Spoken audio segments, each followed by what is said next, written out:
swagger, okay? Regardless of what happens out there. Doesn't matter. Keep your swagger.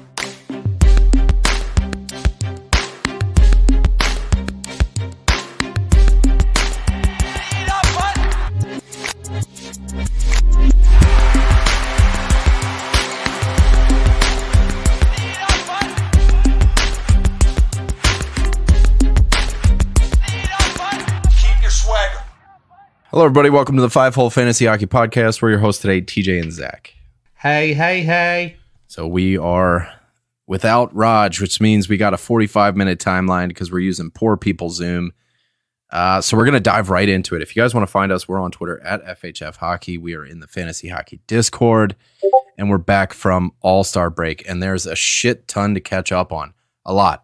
Mainly injuries, so let's just blow through those, and we'll talk about any of the ones that have huge implications. But what do you got for me?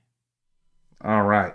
Erik Johnson left the game today with an upper body injury. A bunch of people that left the game today. Philip Forsberg left today's game after a hit from Rasmus Ristolainen, I believe it was. Yep. From the Flyers. And he had 0 points, 0 shots on goal, no nothing. Flyers did end up losing that game, but what it is. So James Reimer, he is out with illness. Another person that left today's game. This one sucks. Jake Sanderson left today's game. Also, Lucas Raymond, he missed today's game.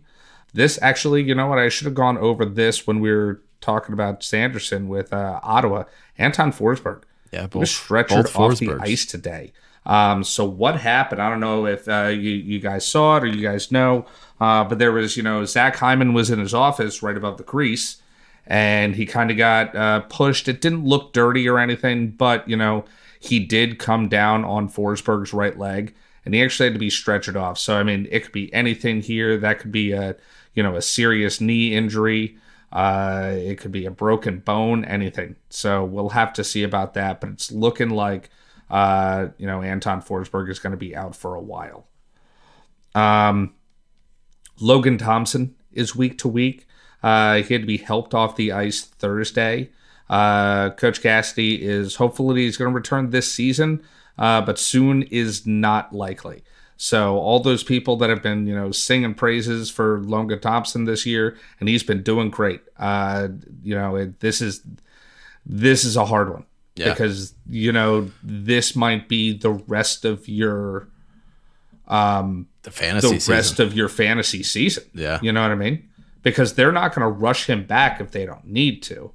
So is Logan Thompson is he a drop? I guess I'll just come out and say, is he a drop? I don't think he's a drop, especially if you got IR space. If you don't, I'm afraid he probably has to be. Aiden Hill's 31%. He's going to be getting a lion's share. They called up Laurent Brossoit, so that's your goalie tandem right now. But Hill is definitely the add, especially if you're a Logan Thompson owner and you can go out and get Hill.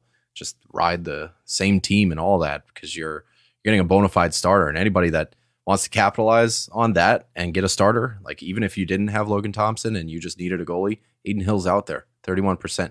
And that's as of 11:40 at night on Saturday. It's going to be more than that by tomorrow because people know about it. And in all honesty, I've liked Laurent Brossoit in the past as a streamer, not a guy to have on your team regularly, but as a streamer, I've definitely liked him before. Yes, sir. One of our guys, Evan Rodriguez, he got hit in the face with a puck the other day.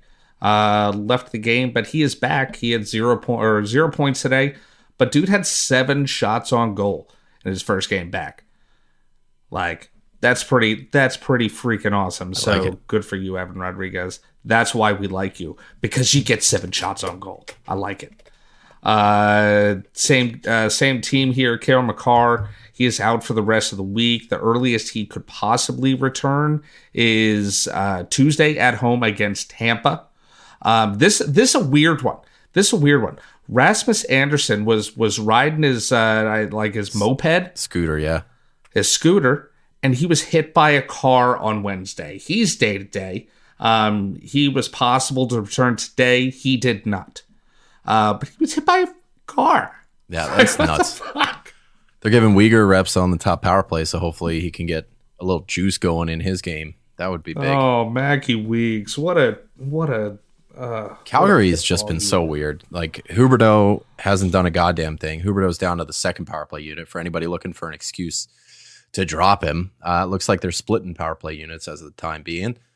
But, yeah, man, Huberdeau's just been ass. You know who's back? Uyghur's been ass. Who's back? Blake Coleman. Coleman, he's back, baby. Yeah, back. Send it. All right, let's get through this injury report. Okay, yeah, we have a couple more. Sorry. Jack Hughes, he is week to week. It happened during practice. Lindy Ruff made it seem like it wouldn't be too long, but he is going to be out at least a week. Alexander Barkov came back today, which is awesome. He had 5 shots on goal and a goal. Then a couple of IR news. You got Andrei Burakovsky was placed on IR on Thursday. He was hurt earlier in the week on Tuesday. Troy Terry also placed on IR, but that was yesterday on Friday. And Johnny Tace, he is not playing the rest of the week because of illness. Here's a fun one for you. So we got Jacob Chikrin scratched for trade protection, I guess. Like, they don't want to put him on the ice because if he gets hurt, then there's no value to anybody making a run. And we're hearing Frank Saravalli put out a tweet that there is smoke surrounding the LA Kings, but there isn't fire just yet. So what do you think? Chikrin, I mean, shoot, I hate speculating like this. You know, I love speculating like this. I love speculating. Well, this right here, this is the danger of like chasing a defenseman going into trade deadline, is because anyone that's going to add a defenseman that's on a run already has the top power play guy. So like if he goes into LA, I mean, yeah, sure, there's an off chance that he beats out Drew Doughty, but I don't think that's the way they're going to use him. I think he would be a second power play guy. Look at the rest of the teams that are rumored. Edmonton was discounted. I think Jeff Merrick said that they wouldn't be after him, but like Chikrin would be a perfect ad there because him and Nurse would be the only defensive defenseman they have. So I don't know. I love him for Edmonton, but apparently there's not even smoke there anymore. So I don't know. Keep an eye on Chikrin. He could be on the move, and if he is, I don't like his chances of remaining relevant. St. Louis was something we were talking about earlier in the year, and they just traded Tarasenko, which is our first storyline here. So it doesn't look like St. Louis is in a position to add right now for Chikrin. So that's kind of out in my mind. Minnesota could still be after it, but we'll see. Let's get into this Tarasenko thing, man. So he's playing for the Rangers. Played in his first game. It was real quick. He's on the top line with Panarin and Zibanejad. Power play's got kerfluffed, right? So Filip Chytil moves up to the top unit. Trocheck moves down onto the second unit where Tarasenko is, and Trouba gets moved off altogether. Tarasenko scored a goal. Panarin, beautiful dish. I think it was like 3 minutes into the game. So just immediate dividends, right? How do you like this move for Tarasenko's value? Obviously, things move up for Chytil as he gets, he's already kind of on like a streak right now, and he gets moved up to the top power play unit. So I love Filip Chytil here. We both have him in as long-term ads. But let's talk about like Tarasenko, Trocheck.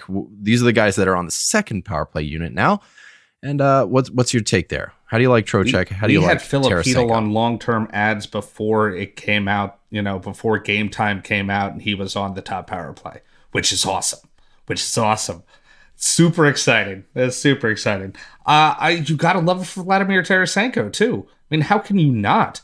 You're going into a situation with like goal scorers and a bunch of them. Like, the Rangers are going to make a serious run at this. And they just have goal scorers out the yin-yang. They do. I love for Tarasenko. I love Filip Chytil being on that top power play. Like, he's a guy that I've always I've been waiting for this to happen, where he finally starts, coming into his own. I think it's huge for Chytil if he stays there. That's the thing. But you also got to imagine, I mean, he's still going to be on that same line. So, I mean, don't get too crazy. Like, it's still going to be the kid line out there, which is fine by me. How do you like Vinny T here? Second line with Panarin. It looks like they switched things back. So it's Kreider, Zibanejad, Tarasenko. And now your second line has Panarin, Trocheck, Jimmy Vesey. Who cares about Jimmy Vesey? But the top power play unit still has Philip Hedl. Second power play unit still has Vinny T and Tarasenko. And actually, Keandre Miller got moved off, according to Daily Faceoff now. Jacob Trouba running the point on that second unit. I imagine that right there, like the Trouba and Keandre Miller, they'll probably switch in and out. But what do you think about Trocheck? Like, his power play 1 ceiling is gone. We've seen him before as a power play 2, kind of limits him to like 50, 55 points, notwithstanding the points that he's already accumulated. Do you think he's like a 50 to 55 point pace the rest of the way? It's a good power play 2 unit. It's not like he got shifted down to this, friggin' like, B squad. It's impossible to kid yourself and say that, like, it's on par with the top unit, but it's not a bad second power play unit. And Gallant did say that they're going to split some of the time there. I honest to God think that there's going to be enough. I think there's going to be enough points to go around in New York. I really do. Don't you, or is it just me? I mean, it looks like it's. Yeah. They scored 6 goals today against the Hurricanes, who are a good team. Like, you know what I mean? It looks like it's going to work. And Trocheck had 2 assists, by the way. So, like, I think that there's going to be enough points to go around. Shit, Jimmy Vesey had 2 assists. Like, hey. Hate that. I hate the fact that Jimmy Vesey is viable. I hate that. I hate it. Yeah. And Tarasenko in his second game recorded 2 hits. Didn't have any shots today. But 13-25 time on ice. What are they doing to him? What's going on there? 2 games with the Rangers. He hasn't broken 14 minutes time on ice yet. So that's a weird one. I don't think... I don't know. I don't buy it. Don't buy it. So, I don't know.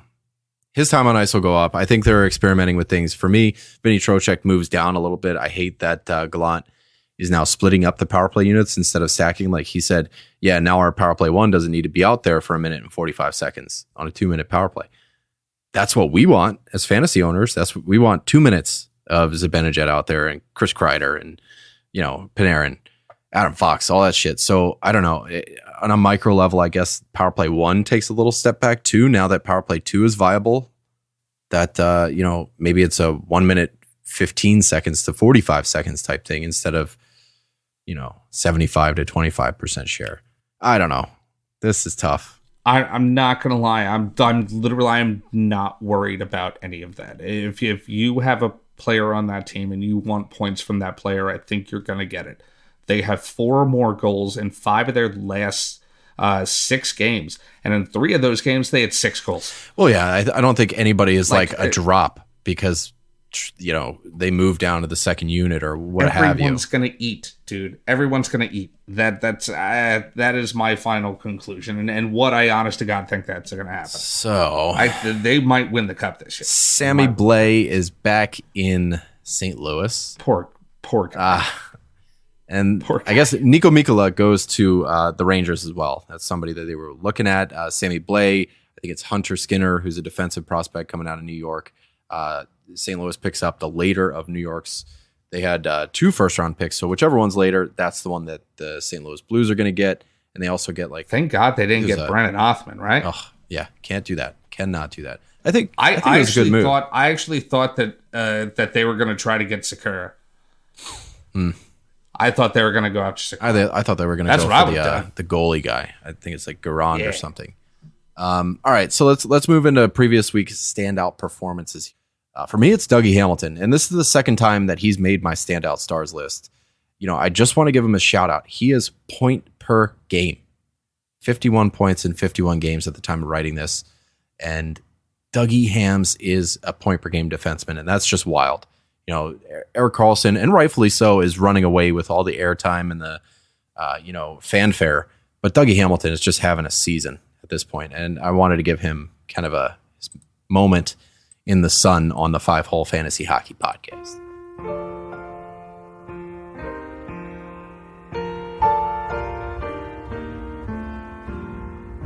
It's you I like,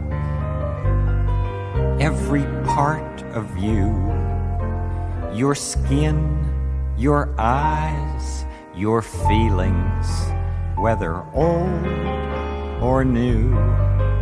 It's you I like.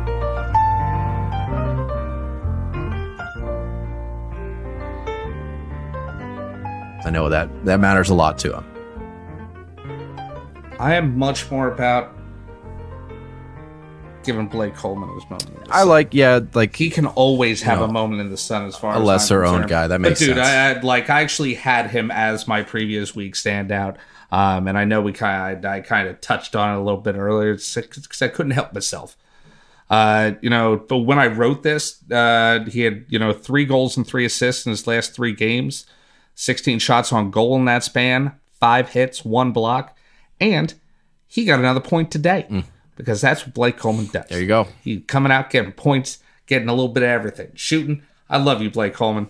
I will never turn my back on you. What are you thinking about Horvat? We had a second to Kicking ass Yeah, I and think taking so. names since he got to the Islanders. He kicking ass, taking names. Yeah, last time we talked about it, he was, we were speculating, okay, Barzal is going to move over, but he's got 3 points in 2 games with them and 6 shots. He's playing pretty good time on ice. This last game, he had 21-13. So, his time on ice really hasn't taken a hit whatsoever. Loving that for him, but the New York Islanders have yet to win with Horvat.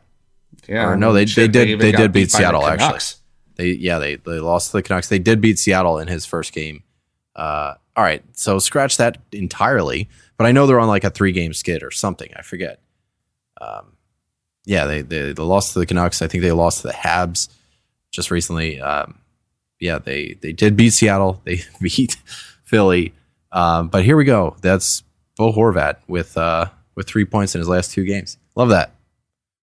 I mean, you see that often though when players go to new teams because it's not like it's so, hey, these are our plays and you have to learn everything immediately. Like, I get it, they want you to learn everything quickly, and I don't think I'm worried about that with Bo Horvat.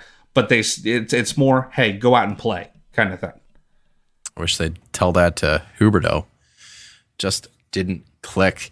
All right, schedule breakdown. We are, like I said, on a limited timeline here, and it's pretty much a normal week. Like, we're through the All-Star break. We're out of the random 2-week matchup, this, that, whatever. Monday's got 5 games, Tuesday 9, Wednesday 6, Thursday 8, yada, yada, yada. It's your normal off nights. Saturday's packed, as it usually is. Best schedules, far and away, it's the Minnesota Wild. They have the perfect schedule, 4 games, 4 off nights. That's who you want to be like zeroing in on. If you can find anybody there, like Joel Eriksson Ek would be a just go check at this point. He's like 78%, something like that. Just go. I don't know just exactly go what he is, but he's something like that. Just go Ek. Just go Ek. Just go Ek. Yeah. Ottawa Senators, Arizona Coyotes, the Nashville Predators, Detroit Red Wings, and Chicago Blackhawks all have 4 games with 3 off nights. And I saw you wrote in here, Detroit's got 3 games in 4 days to start the week, which is interesting because I think the Senators have 4 games in 3 nights to end the week. So there's definitely some pairings that you can do with the schedule from this week, unless, of course, you find somebody super dope from the Minnesota Wild. But let's get into it. And it's the Predators who have 3 games in 4 nights to end the week, not the Senators. The Senators do have a back-to-back to start. So anyway, what's your tip of the week here? My tip of the week is you know how I like to split my weeks up. And I want to start with one of those back-to-back. So you just talked about the Ottawa Senators. I like their schedule in general. But the Panthers, also have a very good start to the week where they have 3 games in 4 days. They are playing the Capitals, which are a hard out right now. But you're looking at the Blues and the Wild. Wild have shown that they can still, beat you, but they'll give you goals. But the Panthers have a back-to-back on Monday and Tuesday. And Edmonton, who I'm looking at in the latter half of the week, they have 3 games at the end of the week, just Wednesday, Friday, Sunday. But they're all off nights. All off nights, 3 games, 3 offs. So, and they're playing well right now. And so at the latter half of the week, honestly, This will surprise you, but I'm looking at Ryan McLeod. He is only 1%, but he keeps on getting on the score sheet. He's playing with Draisaitl right now. Like, come on. I don't know. He got another point today. Yeah, he did. That pass from McDavid, that no look behind the back pass, it was sexy. That was a good looking one. He's on the second power play unit, so fucking lock it in. My tip of the week is, and it sucks because the Minnesota Wild are like, they're a fun team. Hands down the best jerseys in the league. Ooh, yeah. I'm going to have to go ahead and sort of disagree with you there. I don't think this is the week to chase off nights. So my tip of the week is just get the best player who you're going to be able to roster, because Monday, 5 games. Like your heavy nights this week are 9 games, 8 games, 13 games. So Saturday, you want to stay away from that. So I think even on those heavy nights, like you can still get somebody in. So you're not like, don't get all boned up over off nights. Like just go for the best player. And, if you can find somebody from Nashville that has higher pedigree, or Ottawa or Detroit or Arizona or Chicago even, just go for the best chance. Skip the off nights. Like if you can get 4 games out of somebody, all of these teams like Minnesota, Ottawa, and the Blackhawks, those are 3 teams that play 4 times and do not play on Saturday. So there's a good chance for you to go out, get 4 games. Like you don't have to just go, oh, perfect schedule Wild. Like, no, just get the best player that you're going to be able to play 4 times. So that's my tip. Long-term hold, we're both thinking about Philip Hedl here. And I don't think there's any, like, you got to be thinking about it. Yeah. He's under 50%. I wrote this yesterday. He was under 50%. He's 49%. Like, he might be over 50%, especially after, seeing that he's on the top power play. He didn't get any points tonight, but he was previously on a 6-game point streak, 7 goals, 2 assists. Let's see the transaction trends from Yahoo. Let's see who the total, like the highest added player right now is. Justin Wall, or Joseph Wall. I don't know. The friggin' goalie for Toronto. It's Joseph. All right. Then it was Adin Hill, which is smart move. Everyone out there. Yeah, smart move. And I don't see Philip. Yep, there he is. 573 ads. So he's well within the the big names here. I want to bring up Seth Jones, who is a just go check, but where did I have him? But he's got like most of his points in recent memory, and he's on a streak. So I don't know if anybody out there needs some defensemen, go for it with Seth Jones. Let's talk about streamer options. I like Nick Schmaltz here. Again, he is one of the. Of course, I would, but he's going to play on Saturday, so you like the chances you get in all 4 games are pretty low. But he's got 11 points in his last 12 games, so he's Schmaltzing again. And he was on like a kind of a hot or a cold Schmaltz. Now he's on a hot Schmaltz. So we're on top of Schmaltz. Got to Schmaltz him. Schmaltz him in. He should be this week's Schmaltz. Okay, he's 19%. He's a center and a right wing, and he's Schmaltzing. Okay, so I'm taking Ryan Hartman here. Like I brought him up before. I liked him then, and he screwed me. He made me look bad, and I was wrong. But they got a perfect schedule coming up here, and I like him again. He is 25% owned. He's back on that top line, and he got a goal today. He did shit before now, but he got a goal today, so I'm hoping that's the start of something good. He had 3 shots on goal today with a goal. I like it. Ryan Hartman, come on, please. Don't screw me again, dude. He's back on the top line. Like it's a perfect time for this because of Minnesota's perfect schedule. So like Ryan Hartman playing with Kaprizov, playing with Zuccarello, not getting top power play time, but whatever. It's Minnesota. They haven't been like a notorious power play powerhouse, but top line with Kaprizov, who's easily their best player, top 10 in the league, and second power play unit. So fine. I do think he is probably. I would take him over Schmaltz. Actually, yeah, I would take 4 games of Hartman over Schmaltz. 3 games of Schmaltz. I don't know. That's a tough one. What do you say? I'm inclined to say Schmaltz, I guess. I mean, I wouldn't say it even depends. Clearly, you're looking for points in this situation because that's what you're getting from either of them. But I do honestly think that Schmaltz is the better player. So at that rate, I'm taking Schmaltz. Also, Barrett Hayton is playing pretty damn well right now. Like, I guess I like that. I'm gonna go there. But I still like Ryan Harmon. I'm not gonna lie. I will always have a fondness for Ryan Harmon, and that's why he is my number one streamer.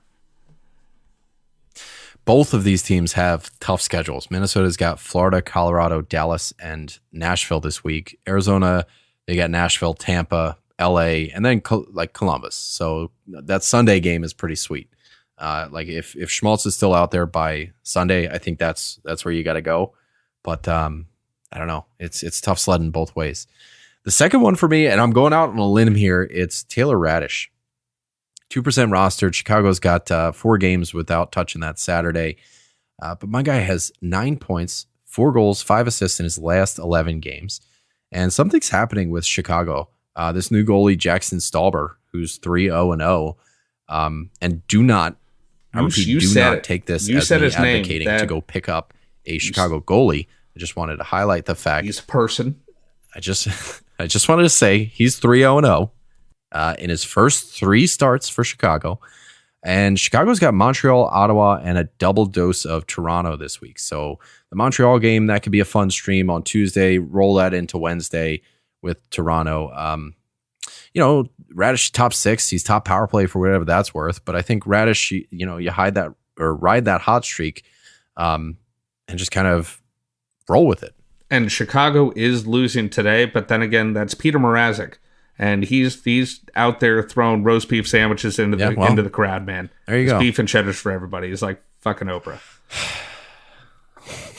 He got an 842 like hot dog cannon, just full of fucking roast beefs. Oof, that's a good night for him too. All right. My second guy, like I said before, and I really do feel this. Ryan McLeod, on top of the fact that he's handsome as fuck, he's serious Hawkeye check-in vibes, he's getting hits, he's on a line with Draisaitl. He now has another goal, so he has 3 goals and 1 assist in his last 4 games. Ryan McLeod, boom, 1%. I know you've seen Brink on Disney Channel. That's what he looks like to me. His Hockey Reference profile picture, like he should be on rollerblades, not ice skates. I don't know what that is. Ready? What? You against Gabriella. Whoever loses has to take off. And you better not lose, man. Come on, man. You can't make me do that. Come on, man. I'm not skating against you. Hey, why not? You've been doing it for weeks. Cool. We'll go down to the beach. First one there wins.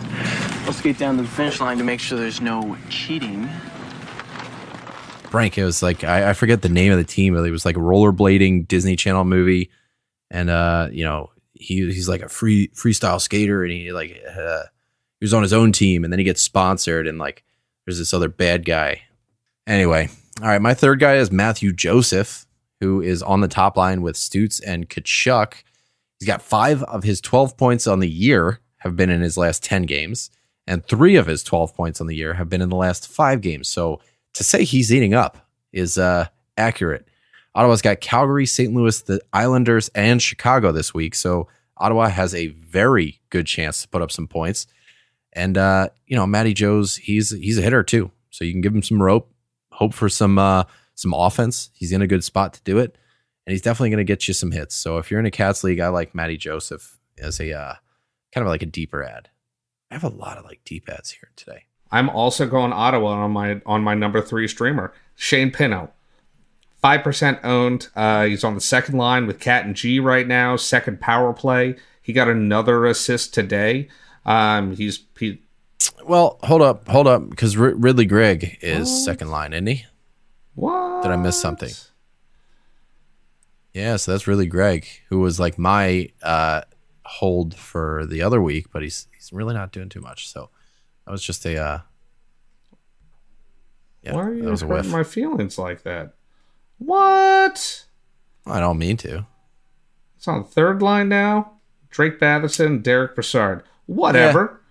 Whatever. That's not a bad third line. He's playing yeah. with Drake Batherson. There you go. Fine. So I like Shane Pinto. He's on the third line right now, playing with Jake Batherson. But in all seriousness, I do like Shane Pinto. He's still on that second power play unit. Like I said, he got another point today. He's just going out there and getting points, and so are the Ottawa Senators as of late. They're a good team. They can score goals. They got a bunch of goal scorers on their team. So I mean, there's going to be points to be had. Screw you, Ridley Greg. My just moving into the just go check. I like just go check on Joel Eriksson-Ek. Seth Jones, I think, is well worth a just go check at this point. And you gotta we're gonna roll into our goalie streamers at the same time here, but you got to check on Mads Sugard. With Anton Forsberg going down and Cam Talbot still on the shelf, Sugard could potentially get 4 really sweet games this week for Ottawa. And, I talked about their schedule already, and 4 very winnable games. Ottawa's got Calgary, the Islanders, Chicago, and St. Louis. So, if you're going to get one of them is a back-to-back. So we'll see what they do there. But, you could very well could get 3 games out of it, depending on how it goes with Forsberg. So check on him, check on Aiden Hill, and Vejmelka coming into this next week is somebody to look at. Philip Gustafsson. There's tons of just go checks in the goalie territory if you need help. You're right. There's definitely a lot of goalie streamers. I also like Pavel Francouz here. He's 42% owned, under 50%, and the Avs have 2 back-to-backs this week. That's all they have is 4 games, 2 back-to-backs. So you're looking at Pavel Francouz getting 2 starts for sure. And in terms of bangers, who do you like? I'm gonna go Marcus Foligno. We're sticking with the perfect schedule of Minnesota here. So you have that great schedule, good on per riffs, and a good chance of points this week. I will go for Jonas Brodin, who's blocking up a storm. Fair enough. Also on Minnesota. Fair enough. Streamer pick of the week. If you had to pick one guy, who's it going to be? I'm going Ryan Hartman. Yeah, I am. I like that. I want you to not screw me again, Ryan Hartman. I'm going with him. Scored a goal today. I like it. It's making me look good already. I dig it. I can get behind that one, and I mean he's in the right spot, and it's a perfect week to try it out. I'm going to go with Schmaltz on my side, and I think it's going to be a solid duel between these two guys, going tit for tat this week. So we'll see how it winds up.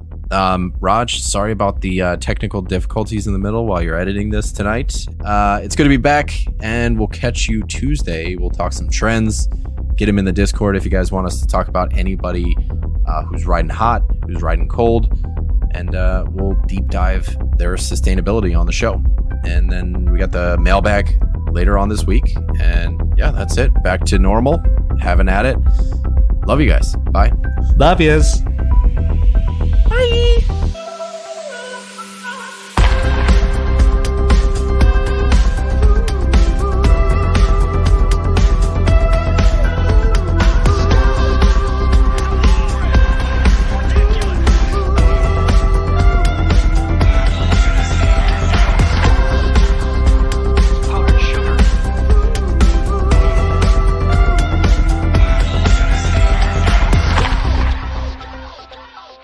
Adios, turd nuggets.